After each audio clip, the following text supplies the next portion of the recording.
During my upbringing, my life resembled what many might consider a fairy tale. My name is Evelyn Harrison, born into the esteemed Harrison family, known for its influence in our city. Though our name frequently graced the headlines for various events, behind closed doors, we were simply a typical family. My father helmed Harrison Industries, a colossal conglomerate spanning industries from technology to fashion. Despite growing up in opulent mansions, attending prestigious schools, and embarking on lavish vacations, I never quite felt tethered to that affluent lifestyle. I found solace in the simple pleasures of reading and engaging in heartfelt conversations with close companions. At one of our family gatherings, I encountered Daniel, a departure from the familiar faces of privilege. He wasn't born into wealth. Instead, he was catering the event. His laughter was genuine. His eyes sparkled with an authenticity I hadn't witnessed in a long time. "You're Evelyn, right?" he asked, extending a drink. I nodded, and he introduced himself with a warm smile. Our ensuing conversation flowed effortlessly, as if we had been lifelong friends. Daniel opened my eyes to a world beyond my privileged bubble. Several months into our relationship, I introduced Daniel to my family. When my father inquired about his profession, Daniel confidently stated he was a caterer. My mother welcomed him graciously, expressing pleasure in meeting him. As our bond deepened, I became acquainted with Daniel's parents, who resided in a modest home among amiable neighbors. As our love blossomed, I often used my father's resources to pamper Daniel and occasionally gifted tokens of appreciation to his parents. Sharing my blessings with those I cherished brought me immense joy. Then, one morning, my father summoned me urgently to the office. His tone conveyed urgency, leaving me perplexed and anxious. I hastily prepared and made my way to Harrison Industries, where the office hummed with activity. Entering my father's office, I was met with an unusual atmosphere. Conversations were subdued, and numerous faces wore expressions of concern. Dad sat behind his imposing desk, surrounded by scattered papers, his complexion pale, as if he hadn't slept in days. "What's going on, Dad?" I asked, my voice laced with worry. Taking a deep breath, he struggled to find the right words. "Harrison Industries is declaring bankruptcy," he finally confessed. My heart sank. "What do you mean? How did this happen?" I collapsed into a nearby chair, trying to digest the news. Our life was about to change drastically. Returning home, I paused at the door, grappling with how to break the news to Daniel. Sensing my distress, he immediately inquired, "Evelyn, what happened?" Taking a deep breath, I shared the devastating news. Daniel looked stunned. "But how?" "We've been facing losses, but I had no idea it was this bad," I admitted, tears welling in my eyes. He enveloped me in a comforting embrace. "We'll get through this, Evelyn, together." From there, events unfolded rapidly. Our luxurious apartment, filled with memories of our love, became the first casualty. My father's assets were frozen, and our lavish lifestyle evaporated overnight. "We'll have to move in with my parents," Daniel suggested one evening, as we sat surrounded by packed boxes. "At least until we figure things out." I nodded, swallowing my pride. "It's just for a short while," I reassured myself. Little did I know, the true challenges of our relationship were only beginning. Without the safety net of wealth, we embarked on a journey fraught with uncertainty. Moving into the Thompsons' house was a stark contrast to the opulent spaces I was accustomed to. Their home was warm and inviting, albeit smaller than what I was used to. But I reminded myself it was temporary. Initially, everything seemed fine. Mrs. Thompson cooked delicious meals, and Mr. Thompson shared captivating stories from his youth. However, as days turned into weeks, subtle shifts in behavior became apparent. Simple gestures, like Mrs. Thompson's watchful gaze when I took an extra serving of dinner, or Mr. Thompson's habit of turning off lights prematurely, hinted at underlying tension. One morning, while setting the breakfast table, Mrs. Thompson made a remark that struck a chord. "You know, Evelyn, back in our day, we would only use one type of jam for breakfast, not three. Helps save money," she said casually, eyeing the array of jars on the table. Suddenly feeling self-conscious, I replied softly, "I'll keep that in mind." Daniel began to change as well. The easygoing, jovial person I fell in love with seemed distant. He would snap at small things and return home from work visibly stressed. Concerned, I broached the subject one evening. "Daniel, is everything okay at work?" I asked, noting his exhaustion. He sighed heavily, admitting, "It's just stressful. We need money, and I'm doing everything I can." I reached out to comfort him, suggesting I could look for a job too. His response stung. "Maybe you should. It's high time," he retorted. This shift in attitude was further illuminated one Saturday as I overheard a conversation between Daniel and his parents. "She doesn't understand the value of money, Ma. She's lived a silver spoon life," Mrs. Thompson remarked. My heart sank as I realized they saw me as a burden. Despite my efforts to adapt and contribute, every action was scrutinized, every decision questioned. Attempting to fit in, I took up a job, contributed to expenses, and cut down on personal spending. Yet, the once warm household now felt cold and unwelcoming. Evenings that were once filled with laughter grew silent, tension lingering in the air. Simple joys like celebrating birthdays became a distant memory. It became evident that the financial strain was not only impacting our lifestyle, but also our relationship. As time passed, the divide widened, and I couldn't shake the feeling that things would only get worse. Months into our stay, Mr. Thompson's birthday approached. In previous years, it had been marked by a simple family dinner at home. However, this year, they decided to celebrate at a nearby restaurant, inviting me to join them. I felt a mix of hope and anxiety. It was a chance for us to bond as a family again, away from the confines of the house. Maybe things could start to improve. Perhaps this dinner could be a turning point. On the evening of the celebration, I made sure to dress modestly, not wanting to invite any negative comments. As we entered the restaurant, I took in the familiar ambience, a place I had visited many times before under different circumstances. The waiter led us to a reserved table, and I noticed some patrons glancing at us, recognizing me from the old days. The thought made me slightly uncomfortable, but I pushed it aside. We settled in, and menus were handed out. Glancing through, I noted the prices. Back when my family was affluent, such numbers would have been insignificant. But now every dollar counted. Wanting to be considerate, I decided on a relatively inexpensive dish. Daniel spoke up. "I'll have the steak, medium rare," opting for one of the pricier items on the menu. His mother chose lobster, while Mr. Thompson opted for a full 3-course meal. I felt a bit surprised, but said nothing, waiting for my turn to order. As I was about to speak, Mrs. Thompson interrupted. "She'll have the garden salad and tap water." I was taken aback. "Actually, I was thinking of the chicken," I started to say. But Mrs. Thompson's voice had a sharp edge. "The salad is plenty. We need to be mindful of our expenses." I felt humiliated, cheeks burning as I sensed the eyes of nearby tables on us. Daniel chimed in, chuckling, "Yeah, Evelyn can't always get the fancy stuff anymore." My heart sank. This was the man I loved, the man who once promised to stand by me through thick and thin. Before I could muster a response, Mr. Thompson added, "You should be grateful. Some people don't even get bread." Their laughter echoed in my ears, and a heavy lump formed in my throat.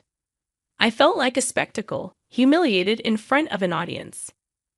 Summoning all the strength I had, I said, "I may not have the money I once did, but I still have my dignity." Standing up, I left the table, the restaurant, and the whispers behind. The dinner, which I had hoped would be a turning point, had turned into a disaster. But it was also an awakening. I realized that while money could be lost and regained, some relationships were damaged beyond repair. As I walked out into the cool night, I felt more determined than ever to find my way out of this mess. Morning rays streaked through the room, and with a heavy heart, I made my way downstairs. The aroma of freshly brewed coffee contrasted sharply with the cold atmosphere that greeted me. There, sitting around the breakfast table, were Daniel, his father, and his mother, the events of the previous night still fresh in their minds and mine. the silence was palpable. Eager to break the tension, I decided to address the elephant in the room. I understand last night was uncomfortable for everyone. Can we discuss it? I ventured. Daniel's mother scoffed. Uncomfortable? That's one way to put it. It was downright embarrassing, Evelyn. His father chimed in. What were you thinking? Making a scene in a public place over something as petty as a dish. Daniel looked at me, his eyes void of the warmth they once held. You could have taken it up with us privately, he said. I was hurt. I defended myself, trying to keep my emotions in check. When I saw that you all intentionally ordered the cheapest dish for me, it felt like a slap in the face. It's just food, Evelyn, Daniel said dismissively. No, it's not just about the food, I countered, my voice trembling with anger and hurt. It's about respect, understanding, and love. I turned to Daniel, searching for any trace of the man I fell in love with. Do you even love me, Daniel? Or was it always about the money? I asked, my heart pounding. He hesitated for a moment, then replied with a smirk. Money is a significant addition to love, isn't it? His words hit me harder than anything before, filled with cynicism and devoid of emotion. To add salt to the wound, his mother added, You were never a good fit for our family, always spending without thinking. Now you're just a freeloader. The hurt was too much to bear. The walls of the house, which once felt welcoming, now seemed to close in on me. Without another word, I turned away, my heart heavy, realizing that the love I thought was unbreakable was built on a foundation of convenience and materialism. Tears blurred my vision as I drove the familiar route to my parents' home. Every turn, every tree brought back memories of a life that now felt worlds away. I wasn't sure how my parents would react, but I needed the comfort of home. The driveway looked the same, lined with the roses my mother loved so dearly. As I stepped out of the car, the front door opened, revealing my mother's worried face. Evelyn. She rushed towards me, pulling me into a tight embrace. Her warmth was an immediate solace, and I allowed myself a moment to just be held. Pulling back, she cupped my face, her eyes scanning for answers. What happened, my love? She asked, concern evident in her voice. I swallowed hard, recounting the events of the past few months, ending with the disastrous dinner. She listened intently, her face a mixture of concern and anger. Oh, Evelyn, she sighed. You deserve so much better. I thought they loved me. I thought Daniel loved me, I said. Sometimes adversity reveals people's true colors, she said softly. We were interrupted by the sound of my father's footsteps. He had a newspaper in hand, an amused expression on his face. Is that my daughter I hear? He said, feigning surprise. Dad. I chuckled through my tears. He enveloped me in a hug, then held the newspaper out to me. The headline read, Jackson Enterprises. From the brink to booming. We're back on track, he said with a smile. I looked at him, shocked. But how? It turns out the financial crisis wasn't as severe as we thought. With some smart moves and a bit of luck, we've not only recovered. I blinked back fresh tears, this time of relief. Why didn't you tell me? I asked. He shrugged. I didn't want you to worry. Besides, I wanted to see who truly cared for my daughter, money or no money, he replied, earning a scolding glance from my mother. You and your tests, John, she said with a sigh, but a hint of amusement in her voice. I laughed. Typical dad. We spent the evening reminiscing, the warmth of my childhood home providing the comfort I so desperately needed. As night fell and I lay in my old room, I realized that while I had lost a partner in Daniel, I had regained something far more valuable. My self-worth and the unwavering love of my family. No amount of money could replace that. The weight of the recent events left an indelible mark on my soul, but it also gave me newfound clarity. With renewed determination, I made my way back to Daniel's parents' home one last time, a suitcase in one hand and a folded newspaper in the other. Daniel, caught off guard, looked at me. Evelyn, what are you doing? Ending this charade, I replied calmly, handing him the divorce papers. His face went pale, and he stammered, "What? What is this?" "Exactly what it looks like." "I'm done, Daniel," I said firmly. His mother, with a smug look on her face, chimed in, "Good riddance. We knew you'd come to your senses and leave our son. It's for the best." Suppressing the urge to snap back, I unfolded the newspaper and handed it over to them. The headline gleamed, "Local Business Tycoon's Company Makes Remarkable Comeback." Daniel's father took the newspaper, reading aloud, his voice quivering. After facing potential bankruptcy, the company managed to not only stay afloat, but has also seen unprecedented growth in the past few weeks. My gaze never wavered. "You were so eager to label me a freeloader. It turns out life has a funny way of showing us who truly is shallow." I left the house with no intention of ever looking back. Over the next few days, my phone was inundated with calls from Daniel. Messages full of regret, apologies, and pleas for a second chance. And just when I thought I had heard the last from them, postcards started arriving at my parents' home. Picturesque landscapes with scribbled messages from his parents, each bearing the same desperate sentiment: "Forgive us." But their words meant nothing. The pain and humiliation they had put me through were still fresh in my mind. One evening, after yet another call from Daniel, I decided it was time to put an end to this. Answering the phone, I said, "Daniel, I've moved on. Your calls, your parents' postcards, they mean nothing. We had our time, and it's over." The line went silent for a moment before he whispered, "I'm sorry, Evelyn, but apologies weren't enough. I was done giving chances. It was time to rebuild and focus on myself, far away from the toxic web of deceit and conditional love." My phone buzzed with a message. It was from Jenny. "Hey, heard there's a new art gallery opening downtown. Want to check it out?" I quickly typed back, "Absolutely. Let's go." That evening, the gallery was brimming with people, and the art ranged from vibrant paintings to intricate sculptures, each piece telling a unique story. Jenny and I moved from one exhibit to the next, soaking in the creative atmosphere. At one particular painting, a depiction of a phoenix rising from the ashes, I felt an odd connection. It mirrored my own journey. Jenny, noticing my fixation, commented, "It's beautiful, isn't it? The idea of rebirth, rising from adversity." I nodded. "It's symbolic. Reminds me of, well, everything." Later, as we grabbed a bite at a nearby cafe, Jenny looked thoughtful.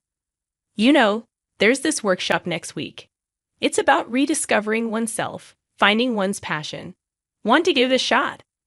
My initial hesitation was evident, but then I thought, why not?